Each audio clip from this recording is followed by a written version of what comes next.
Yes, guys, how you doing? Welcome back to the Spurs Talk Show. Sean Butler here. I've just got back to my car, just doing a quick kind of personal game review, fan cam. I'm the fan today on the game. Listen, unbelievable experience for me at the Emirates for the first time. I've got to be honest, where I was sat, the stadium, it's a bit poxy to get a decent view.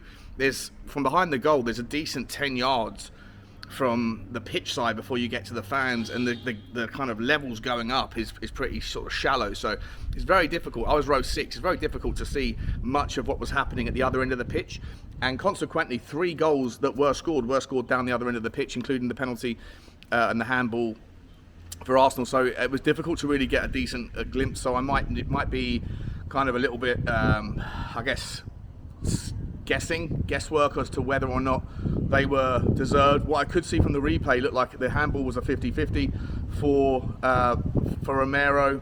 I think he was unlucky, but listen, you let me know in the comments whether or not it was legit. I haven't seen any of the kind of commentary after the game. I did see obviously the first goal going in for Arsenal. Again, another deflection, another unlucky goal for Romero. Obviously he's going to kick himself for it, but the brilliant part of the game, the brilliant part from a Tottenham perspective was our fight back, the bounce back ability, to coin an Alex Ferguson phrase. Tottenham never looked like they were out of the game. We went down, we didn't blame anybody, we didn't get upset, we didn't look to the referee, who I thought, again, for what it's worth, I didn't think he had a great game. I think there was a lot of 50-50 decisions that never went our way from where I was watching, where I could see it from, and I think that most of them went their way. A lot of yellow cards, some sloppiness in that regard, but on that basis, on the yellow card basis, I want to take a quick moment to shout out Destiny Udogie, who I've been talking about, whether or not he is top 3 left backs in the Premier League. To me, after today's performance, to get a yellow card in the first, 10, 12, 15 minutes into the game against Bukayo Saka, and to stay on the pitch, to have to adapt and to handle a player of his capability, his ability, and to, I would say, dominate towards, as the rest of the game went on, it looked like Saka ran out of ideas against him, and Arsenal looked to go down the other way instead. Because as soon as that first yellow card happened, everything was going down towards Saka. They were trying to take advantage of the situation, and Destiny Udogie just looked absolutely fantastic. I've got a massive shout out today for Van de Ven next to him, who I just think is an absolute Rolls Royce. I can't believe how brilliant this guy has settled into Premier League football. And when it comes to North London derbies, there's an air of something different about it. And to look at the first team today and see so many players who haven't got any experience in North London derbies to handle it the way that they did, it was a question mark that I placed over the team going into the game. Is that kind of ignorance or naivete about the lack of experience in North London derbies going to be something that's going to haunt us, or something that's going to help us? And I actually think it was a real help. I thought Brennan Johnson before his injury, and I hope it's not too severe. Let me know in the comments if you know what we're dealing with there. I hope he's not out for too long, because I thought he was really, really impressive down the left-hand side. I thought Decky had a really good game up against Zinchenko, trying to be combative and be that strength up the top end of the pitch for most of the game. If I'm entirely honest, again, I don't really feel like it's so difficult to absorb the game when you're just surrounded by the atmosphere and the energy, and also I think the stadium is just difficult to see things, especially when it's down the other end from the height I was watching at. So I might be you might educate me and school me on some of the takeaways here if I'm wrong, but let me know. But I thought Bissouma was absolutely masterclass from him again today. Wonderful performance from him up against Odegaard. Odegaard didn't look like he had anything in the second half, especially. I thought that Arsenal had, in the last 15 minutes, they had a lot of possession trying to get that last goal, or the goal to take them up, but they never really looked like challenging. I've got a massive shout out for my boy Vicario. Once again, this guy, especially in the first half, kept us in it with two or three brilliant saves, and was spectacular throughout. Obviously he wasn't at fault for the penalty, and you can't at all blame him for the deflection in the goal. So he concedes 2 goals, but none of them were his fault. I thought Pedro Porro had a really good game on our right hand side. From what I saw, he did his best in certain circumstances, tried to get forward as well, tried to support the team. I just think that it was one of those games that could have gone either way. We knew it was going to be that way. A lot of Arsenal fans came into this game so confident, so cocky that Tottenham had zero chance. I spent most of the week fighting with Arsenal fans in a really positive, banterful way around whether or not Tottenham had any chance. Most people, even the neutral fans, gave us no chance at all. But we showed everybody, we showed the Premier League today that Tottenham are not a team that you want to take too lightly. We played our football. We stood up against Arsenal, one of the best teams in the league, if not Well, obviously a real title challenger, but playing them at home, it's the best performance that Tottenham have put in away at the Emirates in well over a decade. And I think we were unlucky in the second half. It was all us. All of the chances came our way. We were unlucky with one or two other chances that just either went wide of the post or that got a good save. In the first half, there was a great save from David Raya that kept them in the game as well. So, look, to me, I'm exhausted from the experience. I've got a long drive home. And I've never gone to the Emirates before. It's my first time there. I spent a lot of money, as you guys who follow the channel know. I want to say a lot of shout outs to people that I met in the ground today. Danny from Danny SpursTalkShow, I think it is, on Twitter, and his son. I met Mark again and his son Tom. Lots of other people. Just want to say a shout out to you guys. You made the day awesome coming up to me, and we had a long chat and a lot of laughs.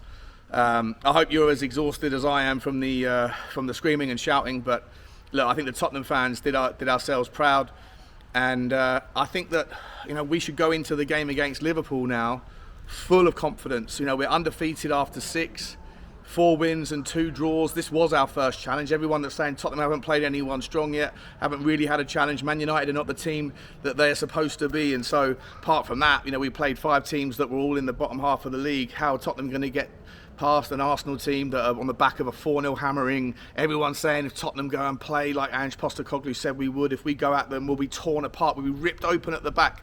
We weren't ripped open at all, and I think that everybody needs to swallow some humble pie. I've been coming after some people, by the way. I'm looking for you. You know who you are. If you're watching this, next time I speak to you, I'm coming after you and saying, what now, bro? What now? Keep doubting Tottenham Hotspur. We were unlucky to not take the 3 points.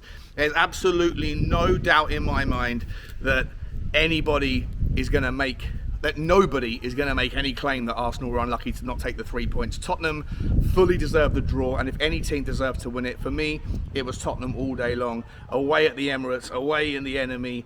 I'm still in ops territory, but I'm off on a side street, so I should be okay for now. To be fair, you're going to see the vlog uploaded hopefully tonight, if not tomorrow morning. I actually walked through.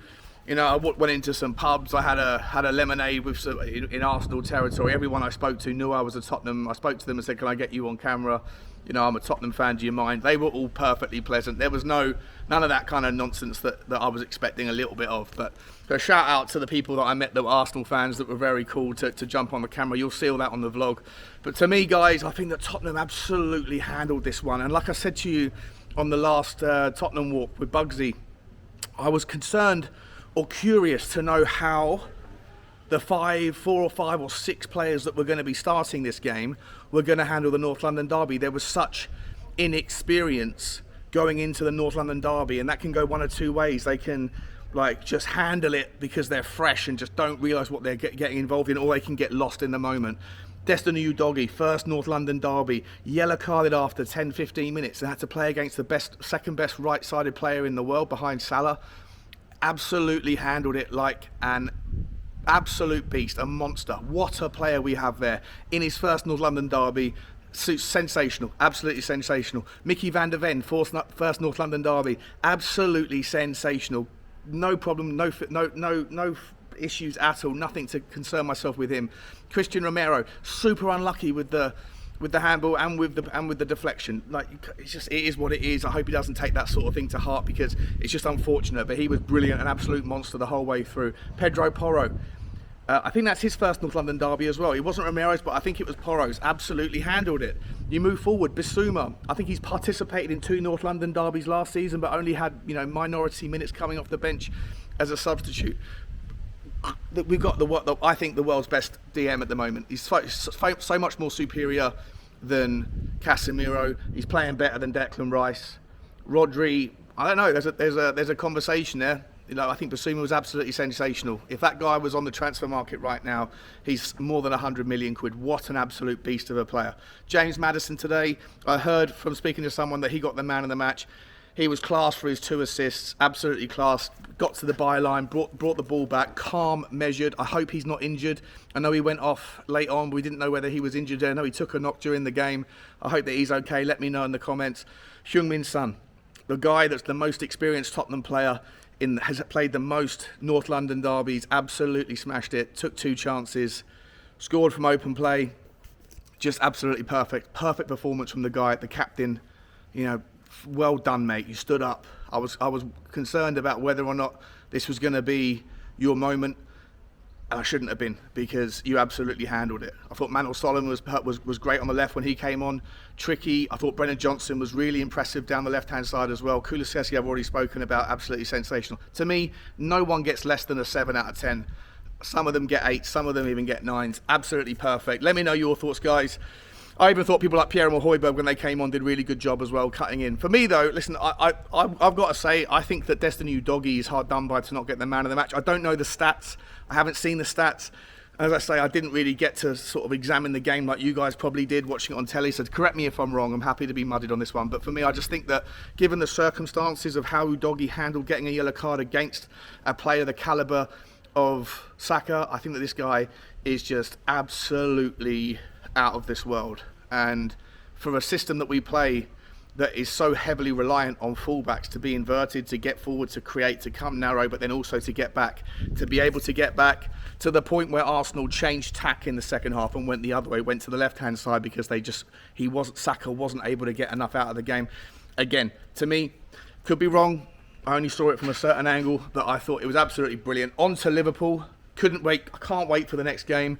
3 points are coming there as well. Guys, Tottenham are absolutely here, absolutely a threat.